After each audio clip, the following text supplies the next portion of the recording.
Hey folks, Charlie here, and you are all in for a treat. This is my first screen recording of a video, so I am surely excited.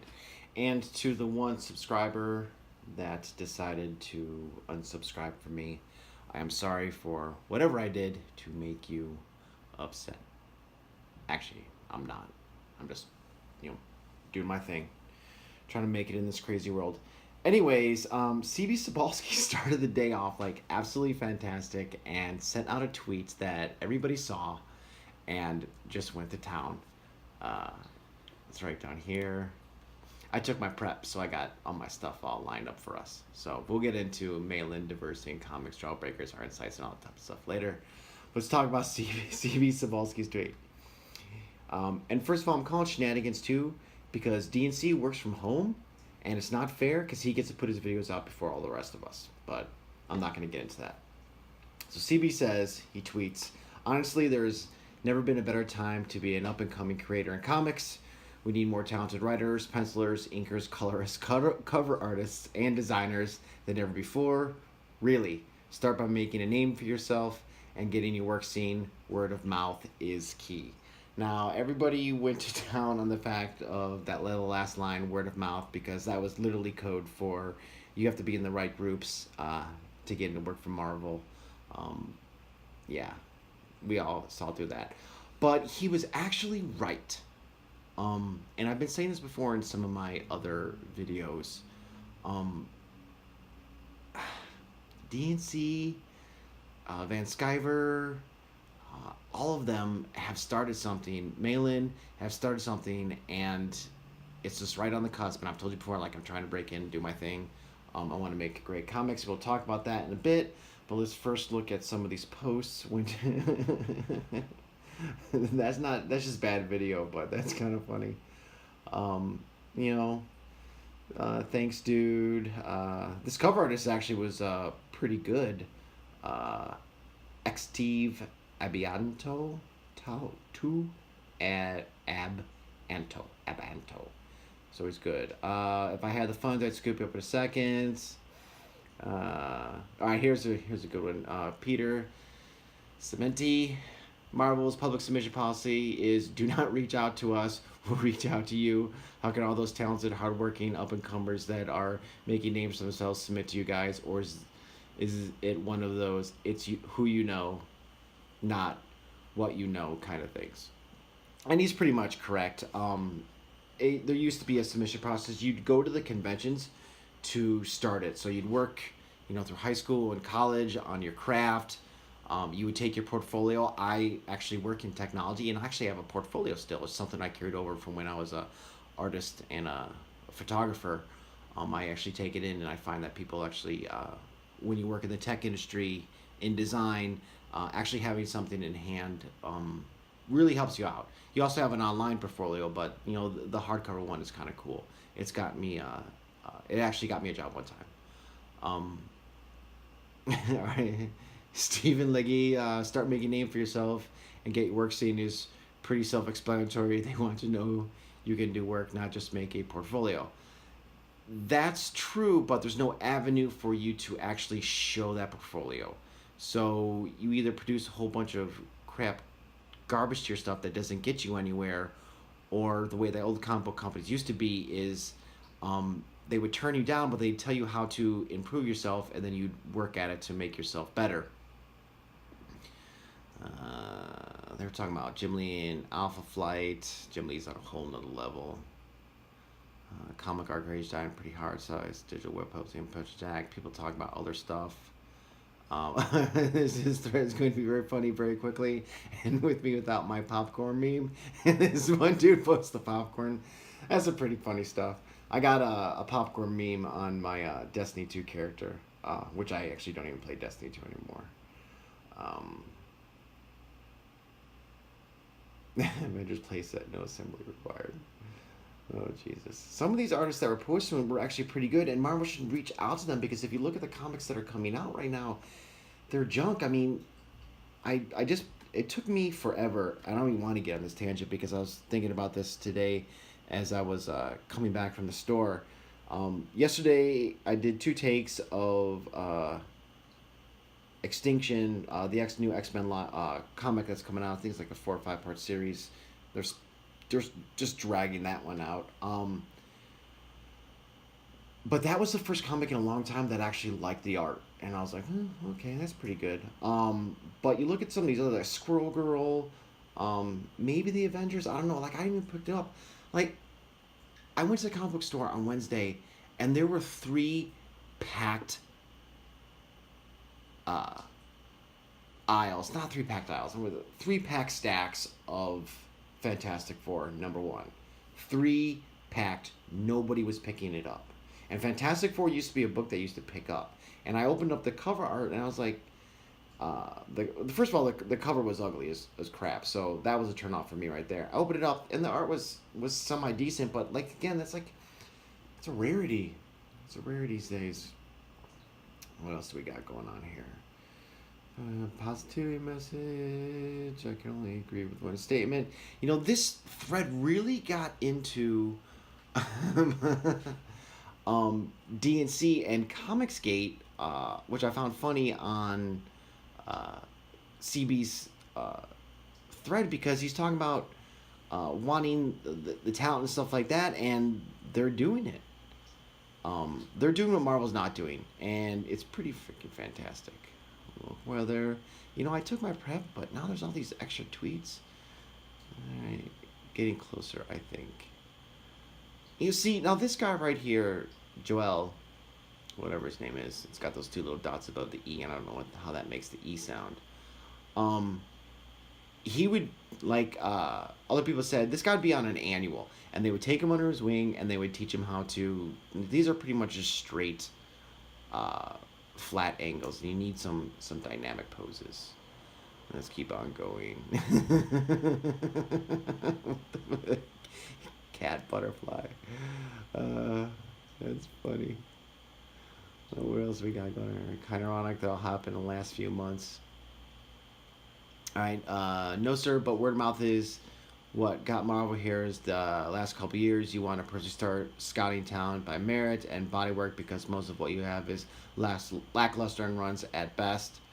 I hope you guys do better. Good luck. Kind of ironic with what happened last 2 months. And this guy's alluding to Cyberfrog, Iron Sights, Jawbreakers, Ravage, Kill All Men, and I found a couple other ones that looked kind of cool, and where you could find good comics, because you're not going to find them at Marvel.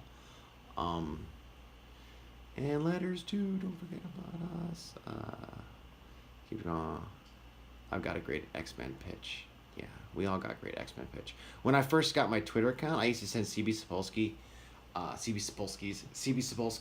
little like tidbits. I like find a Marvel character and I remember like Traitor or left like to allude to like a cool story. I thought it was fun, something to do. Like hopefully it was when he was new, and I was hoping that he was gonna, I didn't want him to reach out to me, but maybe just like start doing some better comics. Well, here he is. Bring back the submission process like Marvel Epic. That was cool. Project people submitted stuff and were matched and paired up with other pros. See? Boom. Right here. They don't have that anymore. It's now who you know and what the right groups you're in. All things. That Phil guy, Tanya. There's that guy. There was a guy. Man, this thread has just exploded since I... so, there was... Where was it? God dang it. This is my first one, and I'm just like, live video and just stinks. All right, I gotta scroll down. I gotta get past all this junk. CB Super Adventure Time. This guy should get hired by Marvel. No, this is not a good. See, this guy probably would get hired by Marvel, but I don't like to hit too much on people's art because I can't draw worth a damn. Writing and stories are good, but that's pretty much it for me. Does it mean you're accepting writing submissions finally? Yeah, I don't take writing submissions. Well, my fans started to. Hope that's not too loud for you guys. Alright, here it is. Revenge Kill All Men, 2 Army veterans, Crash Mystical. I saw that. That was pretty good.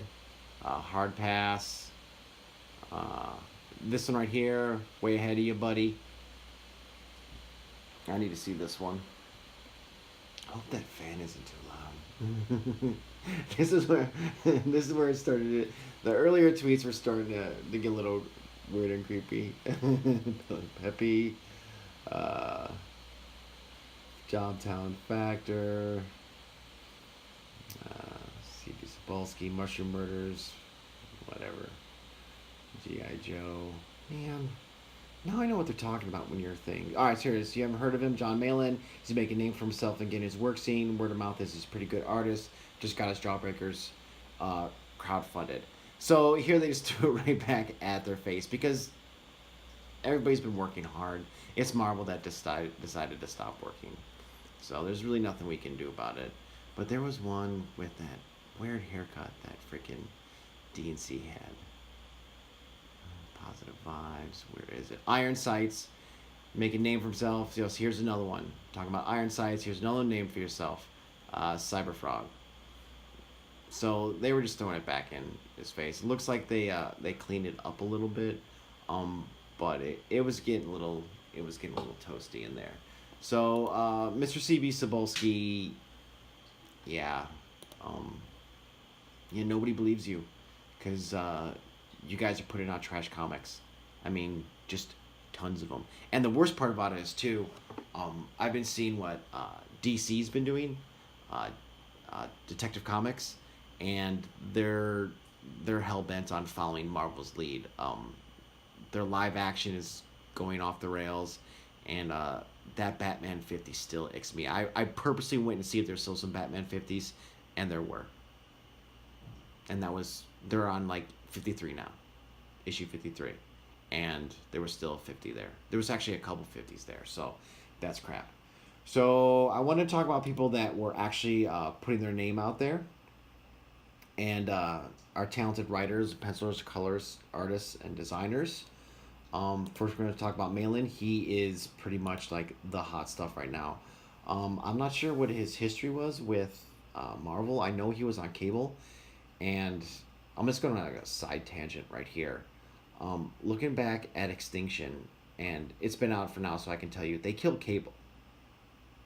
He was killed by a younger version of himself, and I know why they did that. They wanted a young, hip Cable, but I just realized that they killed a character that came out when I was a kid and had like this great story and this entire background, and they did it for shock value, and maybe it'll move the story along. I don't know, but that one hit me. As I was coming back from the store today, I was like, wow, they killed a character that I used to like. I collected his comic books, his number one. Like, I have the New Mutants, with the introduction of Gideon and Deadpool and Domino. Like, I have that, and like, I was like, wow. So that one hit me, and then the fact that they killed Bloodstorm too. That one hit me too. She wasn't a main character in the 616 world or whatever. I don't know.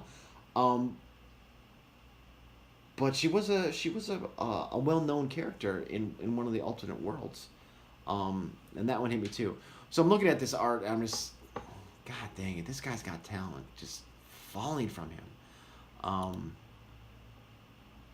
What I was trying to do, and I like to do this, is I like to like try and find out where like characters all come together and stuff like that.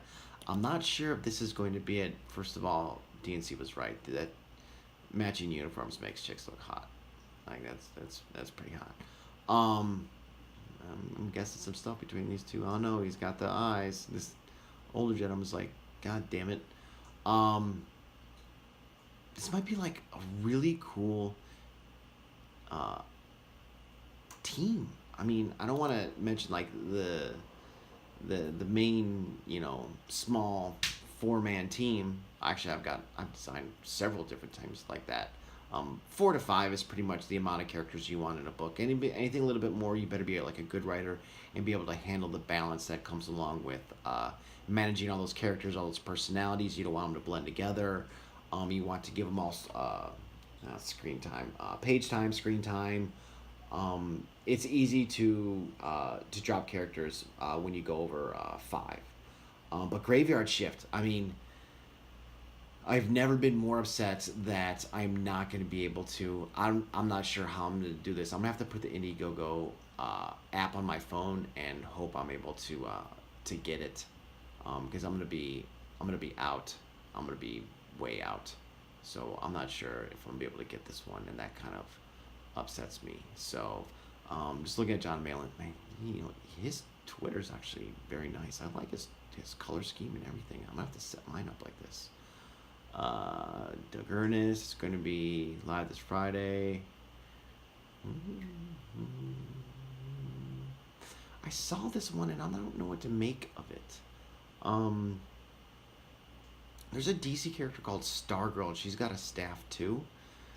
First of all, this girl's definitely well endowed.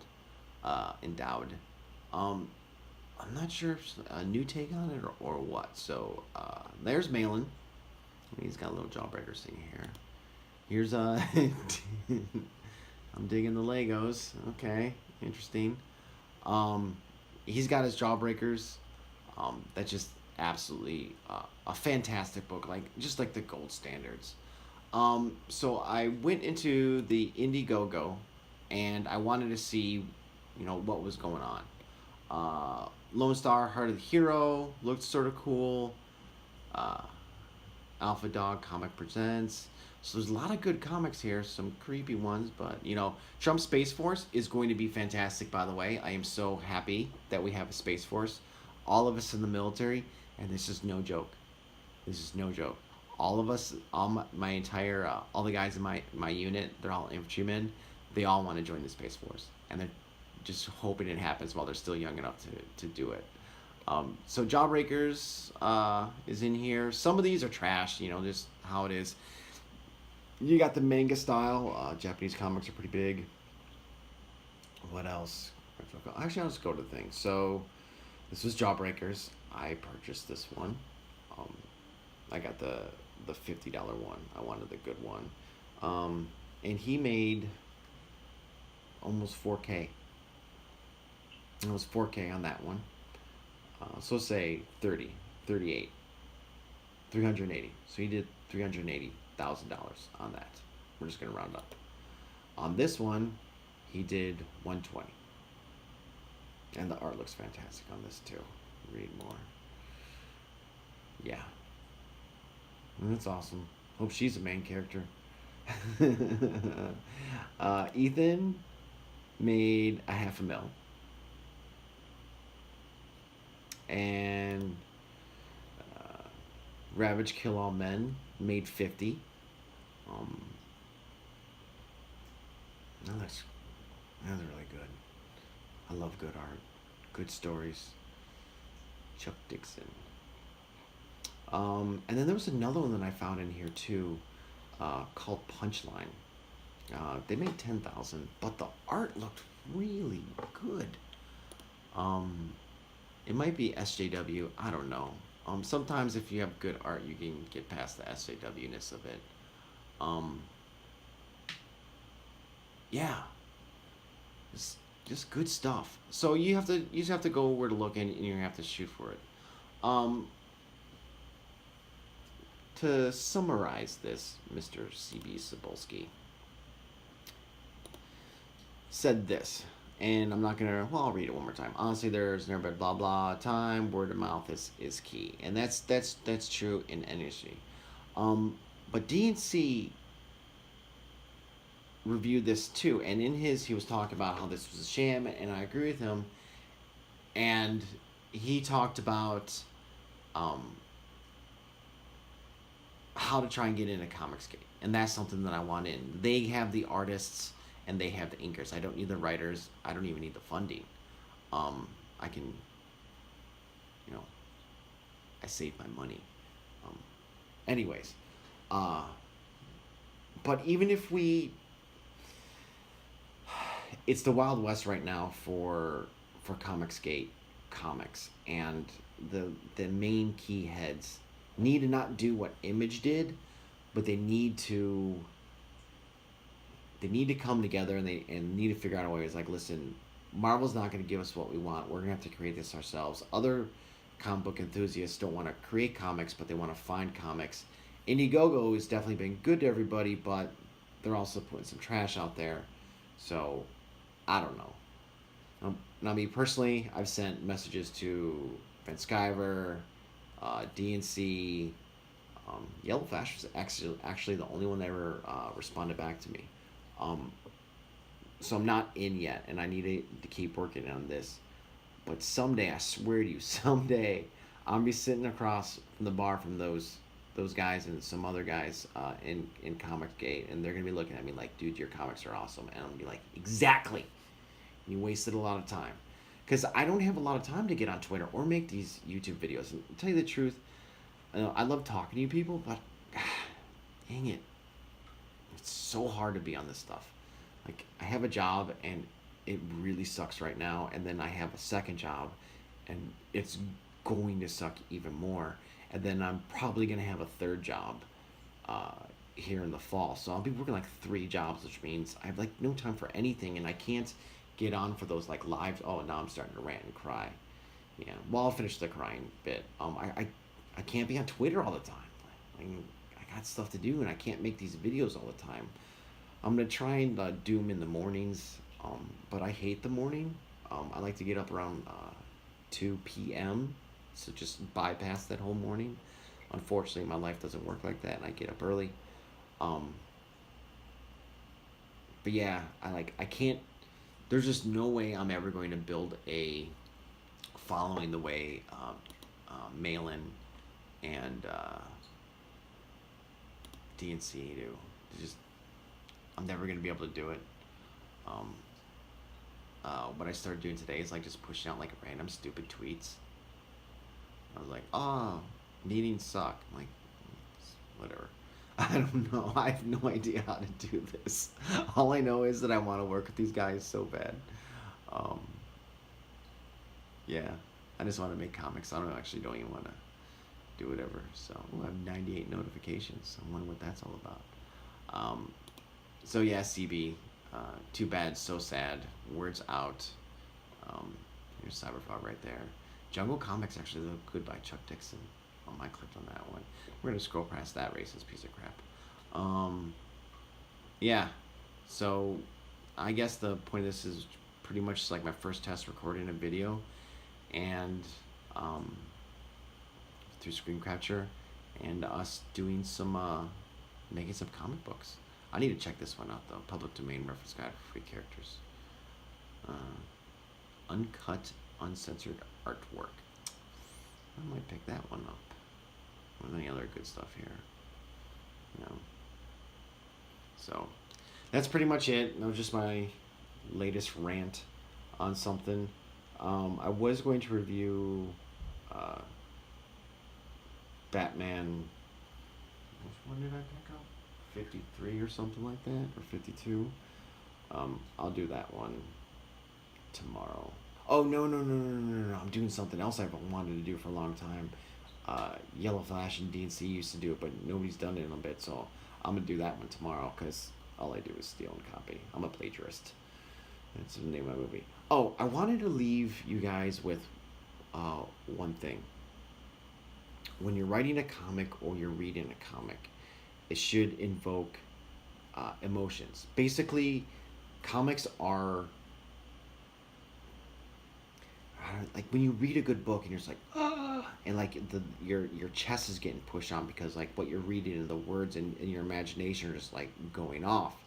But you should also associate. You should try to when you're writing, you should try and to capture stuff that you've already heard. You need to pull from other mediums. All right, nobody is making anything new. We're all just rewriting Shakespeare crap, and Shakespeare was just rewriting other people's crap, and they were just rewriting. You know, we've been telling the same stories. We're just mixing and matching. You know, I'm a designer in tech, and nobody designs something new. Like I saw something recently that I thought was really cool, and I thought I could adapt it to my work. So I took a little bit of it and I adjusted it and I changed it, and I put it to mine. And that's how it is in the art fields, all except for writing. All right, you can't steal somebody else's words. That's bullcrap. Or art. Like actually, you just can't like take somebody's art and pass it off as your own. You have to make it your own. So if any of you guys are artists out there and or writers or colorists or anything you do creative, you need to invoke emotion. And one of the songs that I love the most that usually always helps me find great like stories, because I just like, you know, sometimes I just sit around when I'm in in a military vehicle, Humvee. We're supposed to be getting new ones someday, probably 2020 or something like that. New vehicles, so we won't be those stupid Humvees anymore. Um, but like a song that just like really gets you going. Like I like music. Music really spurs my imagination. So if you're drawing or you're writing something and you get the same feeling that you get from the song from the Last of the Mohicans, you're on the right track. You're pulling at somebody's heartstrings, and that's important. Whether it's good, bad, just trying to scare them, you're trying to make them brave, or the sacrifice. Last of the Mohicans is one of the a really good movie. But this song, and we'll fade out with this song right here. But yeah, try and capture this.